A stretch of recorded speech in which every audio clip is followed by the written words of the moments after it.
Your story matters, don't let it fade. When everything changed, you were made. When everything changed, it was a cold winter day in December of 2023, and I was hanging out in a moment that seemed like so many other moments. Me, plopped down on my couch, slumped over my phone, lost in a scrolling session on Instagram. My finger cramped as I scrolled through my favorite videos of cute puppies and people falling in front of security cameras, interrupted by ads about wrinkle creams or crepey skin fixes, when all of a sudden I stopped at a video of this grizzly looking man who had a long gray beard, tinted glasses, and he's sitting on a chair, cross legged and barefoot, talking into a podcast microphone. He kind of looked like a guy from the band ZZ Top. Why I stopped at this video, I have no idea. It turns out this dude is Rick Rubin, a Grammy Award winning music producer who works with artists like Lady Gaga, Adele, Jay-Z, Johnny Cash, just to name a few. So I'm like, all right, let's see what this dude has to say. So the podcast interview asked him a question and said, so when you make a song, how do you know what's going to be a hit? And the answer that Rick gave changed everything for me. He emphatically responded and said, I don't care about any of that. I make music I like. And I would tell anybody who's creating anything to think the same way.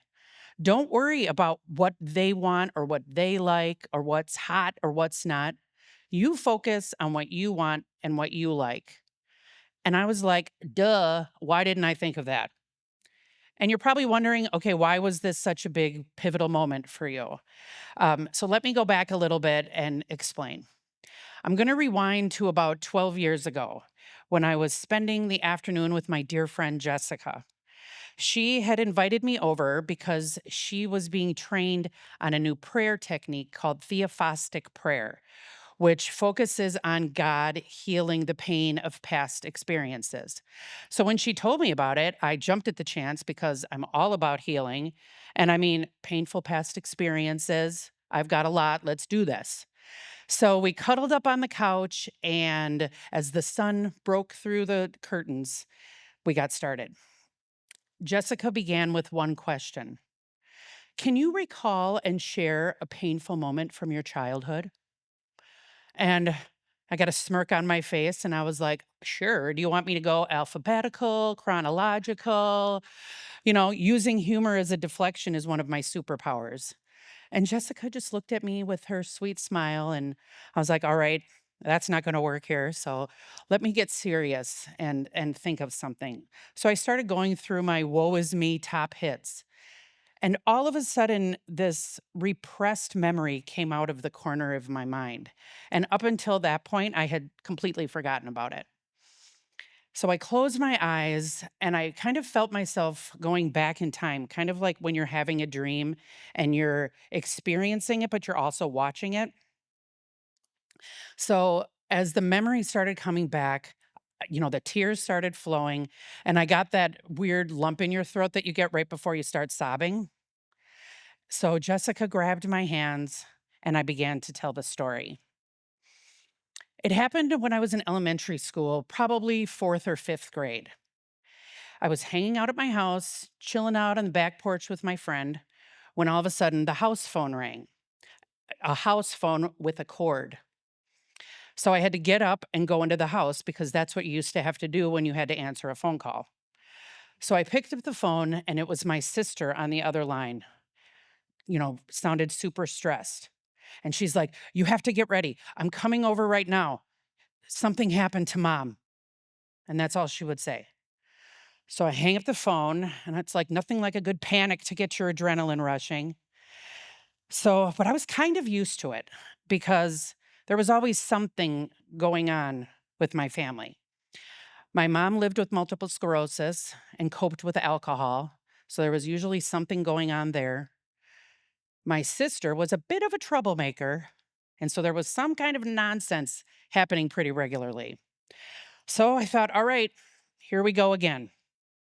I went outside, made up some kind of lie to my friend, asked her to politely leave, and waited for my sister to come and get me. So moments later, she pulled up in her tan Ford Pinto, and I opened the front door, and smoke came billowing out, and the smell of Love's Baby Soft kind of made my eyes water. And I hopped in the front seat. And I'm like, "What's going on? What's happening?" And she's like, "I'll tell you when we get to Grandma's house." I'm like, "Okay." So I'm like, "Well, whatever it is, I'll be okay because I'll be with my grandma and she's my safe person." So we get to the house, and my grandma's sitting at the dining room table, smoking a cigarette, looking down, and kind of avoiding eye contact with me. My sister sat at the table with her and proceeded to tell me that my mom was arrested for stealing pajamas for me from Kmart. Now, for those of you who don't know what Kmart is, this is an old department store that used to have the most amazing blue light specials, where an employee would push a cart around the store, and the cart had a blue light that would flash, and an announcement would come over saying, "Sale is happening now while the light is flashing." It was all very exciting. Okay, so, anyways, back to the story. So, my mom was arrested for stealing pajamas from Kmart for me. And I was just confused. I'm like, what? What? How? And the questions just started pouring out of me. I'm like, why did she steal pajamas for me? I have a ton of pajamas. Like, why didn't she just leave the store? It just didn't make any sense. I was confused. And then all of a sudden, confusion was replaced by guilt and shame and fear because something was happening and it was my fault. And that kind of became a pattern for me. So started sobbing. And all of a sudden, I look across the room, the smoky room, and I see on the buffet table my mom's purse sitting there. And I'm like, well, mom's purse is there. And she went nowhere without her purse. And my sister said, yeah, that's why she got arrested because she didn't have any money with her. And I'm like, okay. And then I kind of squinted a little closer and I saw this green plastic frog hanging out of the purse. And it was her signature keychain. And I'm like, okay, how those are her keys. How did she get to the store? And all of a sudden, my mom comes out of the other room, laughing uncontrollably, making her way to sit by my grandmother. It was a joke. And I was just in shock. I was like, who would think this is funny? I couldn't believe it. And this thought came to me of, these are my people. These are the people who are supposed to love me more than anybody, and they're choosing to hurt me like this. I just didn't understand it. And I just felt so alone as I watched them like belly laughing at the pride of their successful prank. When all of a sudden the room completely shifted scenes. And I saw myself kind of hunkered down on the ground, covering my head with my hands. And my mother and my sister and my grandmother were standing over me, kind of laughing and jeering like evil clown Jack in the Boxes from a cheesy horror film. And as the pain and despair of their mockery started to overtake me, I heard this whisper in the distance. And it was my friend Jessica asking a question. The first thing she said since I began telling the story: where is Jesus? And I thought to myself, yeah, great question. And so as I'm hunkered down, I turn to my right and I see a figure approaching. And I see that it's Jesus. And he has this fierce determination in his eyes. And as he gets closer to us, he says the most beautiful words I have ever heard in that I could have heard in that moment. Get away from her, she's mine. And all of a sudden the scene shifted again. I was no longer in the dining room. I was in this empty room that was totally stark white. The sounds of laughter and jeers disappeared, and along with them, my family. It was just me, hunkered down with my hands over my head. and Jesus standing next to me. Slowly, he reached down and helped me rise up and stand next to him. And when I looked down at where I just was, this smoldering, fiery pile of ashes appeared. And Jesus explained, "This is your past. This is your pain. The things done to you, the things done by you." And all of a sudden, these pieces of like driftwood started to appear in like piles around me. And on these pieces of wood were these words etched on them, had words etched on them, like evil, nasty words, like "you're worthless, you're dirty and unwanted, nobody loves you, you know what you did, you should be ashamed, I wish you were never born," and just a few. And as I'm looking at this, I'm crying.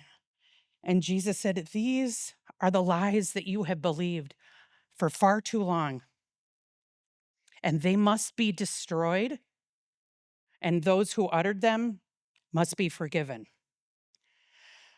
And I was like, oh boy, okay. So slowly, I picked up each piece of wood, and with Jesus's help, I threw them into that smoldering fire of ashes. And I watched as they disappeared into the embers. And with them, my resentment and my shame and my anger and my regret and my despair and my unforgiveness. It all just seemed to disappear. And Jesus said, "Okay, now you can either stay here and keep reliving this, pour some alcohol on it, keep that fire going, fan the flames of the victim villain stories that you have memorized and embellished and retold for years. Or," and then all of a sudden the room changed again. And it became like a circle, kind of like a clock. And these people, strangers, started appearing around this circle. And they were having their own experiences, like I was, with Jesus coming to them with that fierce determination to save them from their ashes of despair. And he looked at me with this excitement in his eyes and he said, "Now, these are the people that we can go help if you follow me. Will you follow me?" And as soon as he said that, I saw this image of a book cover appear, Ashes to Ashes. And he asked again, "Will you follow me?" And I said, "Yes, yes, I'll follow you." So I would love for this part to be, and so I followed Jesus forward, and everything was awesome, and I had fulfillment and purpose, and I lived happily ever after. The end. Walk off the stage. But that's not what happened. I couldn't seem to move forward. I I as I heard what he said, I knew that I had to follow him forward, and yet I didn't really know how. I knew when I heard what he said, I'm like, okay, I should write a book. That's what I thought that vision was about. So, for about 10 years after that couch moment, I tried to write a book. 10 years, I retold the story I just told to you. And I couldn't get past the part where I said, "Yes, I'll follow you." And it was 10 years of, you know, buying books on how to write a book, 10 years of hiring people to tell me how to write a book, 10 years of me backspacing and checking punctuation. I was stuck. That wasn't until that grizzly man on Instagram saved me that cold winter day. And it hit me. I was like, why am I trying to write a big old book? I don't even like reading books. I like buying books. I like starting books, but I'm not an avid reader, join a book club kind of a gal. I'm a devotional book, short story kind of person. So on December of 2023, I took out a big piece of easel pad paper, sticky easel pad paper, and stuck it on my bedroom wall. And I started putting post it notes of the lies and fears that I believed for so long until that piece of paper was full. And I looked back and I looked at all those lies and fears, and I kind of saw themes emerging of feeling unloved, unwanted, abandoned, unprotected, unworthy, condemned, alone. And as I looked at all that staring back at me, I got angry and I felt fiercely determined to get rid of that junk once and for all. And I was ready to do it the way I like. So, January 1st, 2024, the book, a devotional I would like to read, came to life.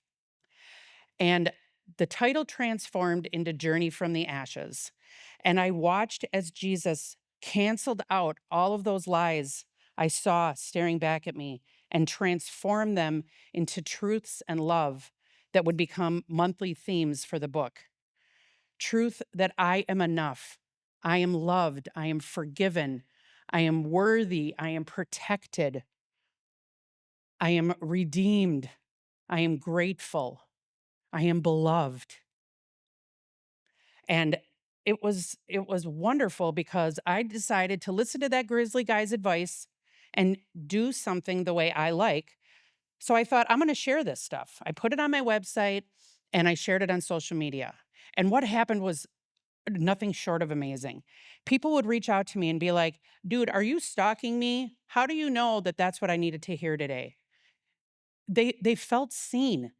They didn't feel alone in the pain that they were experiencing. And I thought that the words God gave to me were changing my life. And I came to an awareness that we're all in this together. And I remembered that vision of him showing me that room with all of those people that he was helping. And I got goosebumps because I was like, it's happening. And it was happening at the right time because 2024 was the worst year in our family ever. We had a ridiculous amount of tragedy and loss, including the unexpected passing of my sister. So, as frustrated as I was for those 10 years, I knew that that's when I would need him the most, and he knew it too. And so, I stand with you here with this journey continuing. I'm not done, and neither is the book. I was really hoping it would be done by today so that I could hold it in my hand and tell you where you could buy 100 copies and give them to your friends. I was even prepared to give a blue light special. But if I've learned anything in the 10 years that I've been through, I know that God's timing is awesome. And he just presented me with this perfect partner who's going to help me get it edited and published. So I'm so excited about that. Um, so I've learned a couple things through that. Even though a book emerged through this experience, I know now that the real journey was about me accepting, receiving, and believing in God's unconditional love. And I've also realized that the stories that I have told myself about my childhood or my life experiences are that of my perception. Perhaps my villains are as thoughtless and careless as I think. Perhaps not. Either way, once you move away from those ashes, you really just don't want to talk about it anymore. Once God takes away that stuff and helps you throw that junk away, why would you ever take it back? So it doesn't mean the memories are erased.